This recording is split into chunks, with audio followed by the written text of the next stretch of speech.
Salut la compagnie, c'est Jules Melon et aujourd'hui dans un procédé critique, je vais vous parler d'un film américain sorti en 1949, bien que confectionné en 1947, Les Amants de la Nuit, ou en version originale They Live by Night, adaptation d'un roman que je n'ai pas lu, mais surtout premier long métrage d'un certain Nicholas Ray, premier film que je vois de lui, bien que je le connaisse de réputation notamment pour La Fureur de Vivre ou encore Johnny Guitar.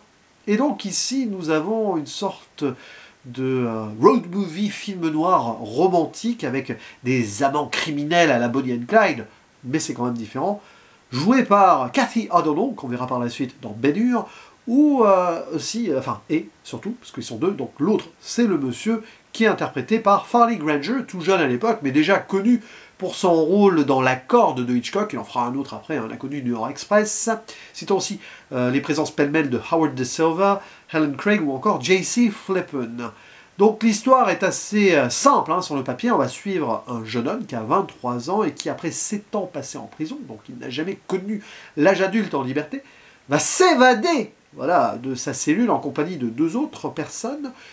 Et tout ceci pour prouver son innocence, ce qui est un petit peu idiot sur le papier, un peu absurde, naïf de sa part, puisque en faisant cela, en s'évadant, il devient de facto criminel, quoi qu'il arrive. Mais bon, il va commettre un vol et tout, besoin d'argent peut-être pour se payer un avocat, sauf qu'il va rentrer dans l'engrenage criminel, ses 2 complices, ne le lâchant jamais vraiment, puis en plus, les médias, la police, croient que c'est lui le cerveau, l'ennemi public numéro 1 qu'il va devenir par procuration, le pauvre.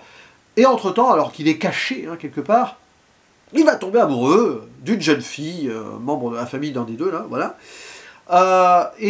Forcément, tous les deux vont entamer une histoire d'amour interdite aux yeux de la loi. Et ils vont partir, tout simplement, avant que l'étau ne se resserre. Mais de toute façon, l'étau finira par se resserrer autour d'eux. On sent que c'est un film sur la destinée, quelque part. Pas que, mais quand même. Et donc, ils vont se marier vite fait, aux yeux de la loi, enfin un juge de paix que l'on sent quand même très facilement corruptible. Et voilà. Bref, c'est un peu cette Amérique de l'âge adulte qui, ici, gangrène de jeunes gens qui sont donc plus ou moins présentés comme des adolescents vite fait, dans le sens où Bowie, il sort de là, c'est comme s'il avait 16 ans et quelques jours, puisque quand tu es en prison, le temps s'arrête un petit peu. Juste avant, là, j'ai vu Once Upon a Time in America, c'est un petit peu cette idée-là, ça m'a fait sourire, le petit parallèle vite fait qu'on peut faire, et tandis que le personnage de Kichi, ils ont tous des surnoms étranges dans le film, d'ailleurs, c'est bizarre. Elle, on sent qu'elle n'est pas très âgée, peut-être moins de 21 ans, qui était l'âge majeur de l'époque là-bas, probablement aussi. Donc, de toute façon, 2 jeunes personnes qui vont faire face à la réalité, et essayer de vivre heureux, mais cela semble impossible. Vivre caché, mais bon. Donc, pendant plus d'1 heure et demie, on va avancer avec eux et voir à quel point, de toute façon, la réalité les rattrape. Surtout, donc, le pauvre Bowie qui a mis le doigt dedans et que, petit à petit, après l'évasion, c'est le vol et voire même complice de meurtre qui va être... les charges qui vont lui être... mise dessus. Et ce qui est terrible, c'est que c'est un film où tu sens que ça va pas bien se finir, sans spoiler quand même. Je ferai peut-être une mini-zone spoiler sur le final qui me paraît très pertinent et intéressant à analyser. Et c'est un film qui fait écho à un Fritz Lang que j'ai vu, mais dont j'ai pas parlé sur la chaîne, They Live Only Once, sorti 10 ans avant. Mais c'est différent. On sent que Nicholas Ray d'ailleurs aime ce Fritz Lang-là, il l'a jamais caché. Et l'idée donc de ces amants criminels qui de toute façon, quoi qu'il arrive, n'arriveront pas à leur fin. Même si ici c'est beaucoup plus... Enfin, il y a l'idée derrière de condamner cela aux yeux de l'Amérique avec en plus le Code Hays de l'époque, donc de toute façon le fatum et la finalité est claire, mais il y a de la subtilité dans l'écriture qui fait que, en fait, ce qui est mis en avant ici, c'est leur innocence, la naïveté. Et donc... Nicholas Ray prend le temps de nous les montrer positivement par cet amour. C'est pas forcément osé, mais c'est intéressant aux yeux de l'époque et du cinéma de cette période.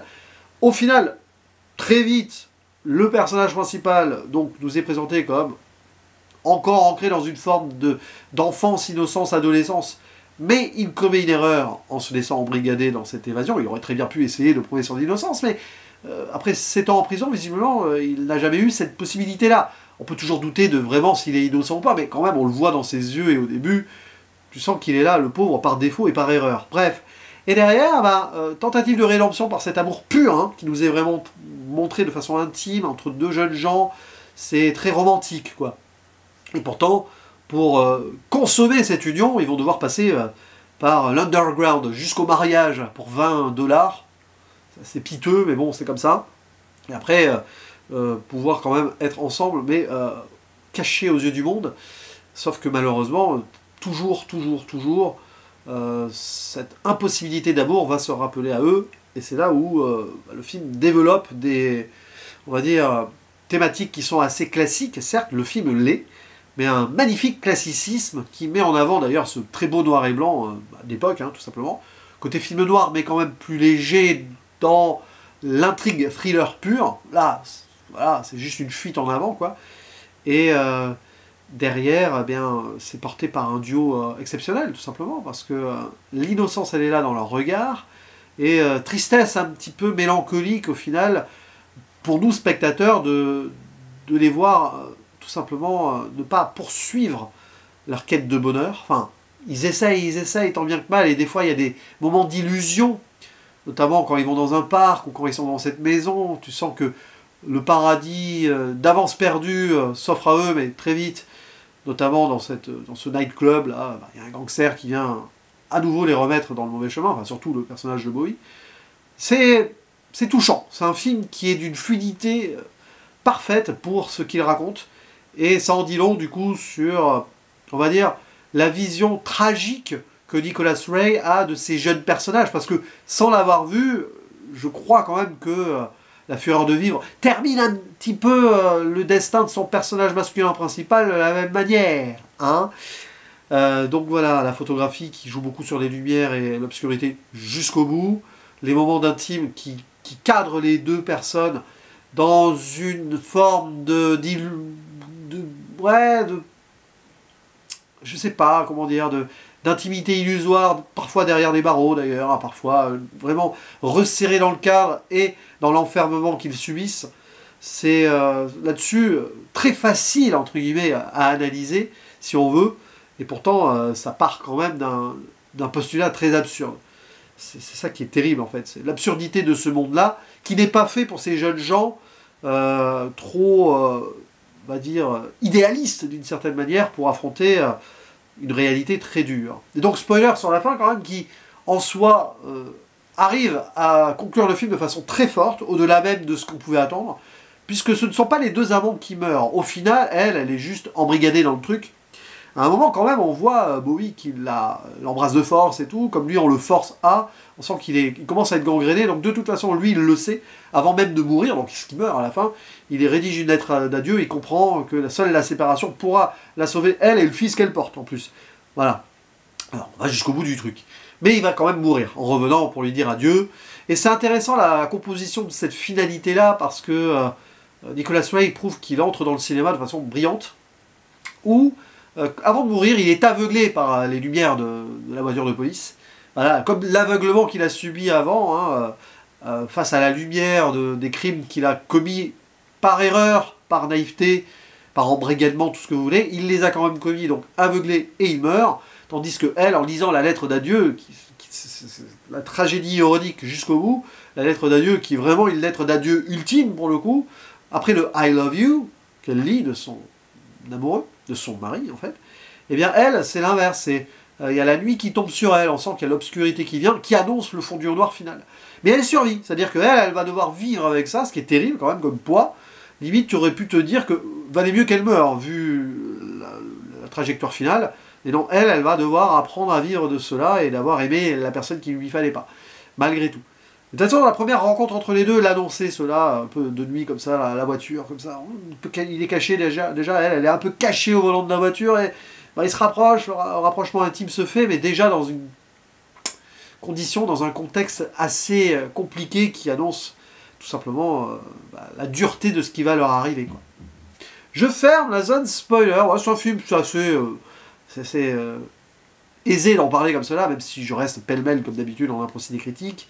C'est vraiment une autoroute, avec ce côté road movie d'ailleurs dès le début. Hein. D'ailleurs, le début ne fait aucun mystère, son premier plan avec le texte qui reprend le titre du film, et après derrière on a le road movie côté cavale, hein, très vite filmé comme cela. C'est peut-être l'un des moments rares du film, très en mouvement et tout. Et ouais, c'est juste une histoire qui se déroule et qui se développe sous nos yeux, de façon limpide, mais qui souligne le fatum tragique de ce couple-là. Et on ne peut rien reprocher à ce métrage, d'autant plus que c'est le premier d'un monsieur qui aura une très belle carrière par la suite.